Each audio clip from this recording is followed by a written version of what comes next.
কুষ্টিয়া জেলায় দীর্ঘদিন ধরেই সারের সংকটে দিশেহারা হয়ে পড়েছেন কৃষকরা। বড় মরশুম সহ বিভিন্ন আবাদে সারের তীব্র অভাবে অনেক কৃষক জমিতে ফসল লাগাতে পারছেন না। আবার যারা আবাদ করছেন তাদের গুনতে হচ্ছে সরকারি দামের চেয়ে অনেক বেশি টাকা। কৃষকদের অভিযোগ, সরকারি নির্ধারিত দরে যেখানে ইউরিয়া সারের বস্তা 1050 টাকা হওয়ার কথা, সেখানে অনেক জায়গায় তা কিনতে হচ্ছে 1450 টাকায়।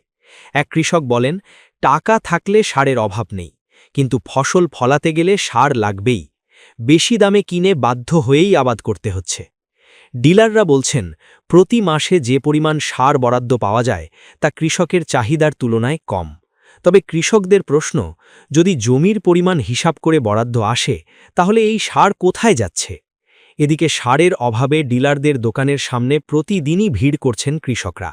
অথচ অভিযোগ উঠেছে, কিছু ডিলারের গোডাউনে শত শত বস্তা সার মজুদ রয়েছে।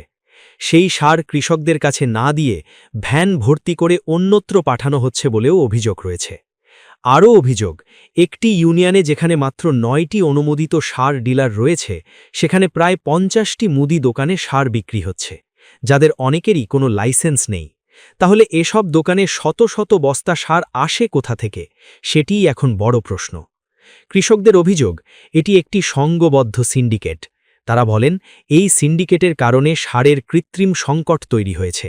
এভাবে চলতে থাকলে আমাদের ফসল ফলানো বন্ধ করে দিতে হবে। এ বিষয়ে কুষ্টিয়া জেলার সার ডিলার সমিতির সভাপতি মোহাম্মদ খন্দকার নাজিম উদ্দিনের সঙ্গে যোগাযোগ করা হলে তিনি বলেন, বিষয়টি খতিয়ে দেখা হবে এবং সংশ্লিষ্ট কর্তৃপক্ষকে জানানো হবে। কৃষকরা দ্রুত প্রশাসনের হস্তক্ষেপ ও সারের ন্যায্য মূল্য নিশ্চিত করার দাবি জানিয়েছেন।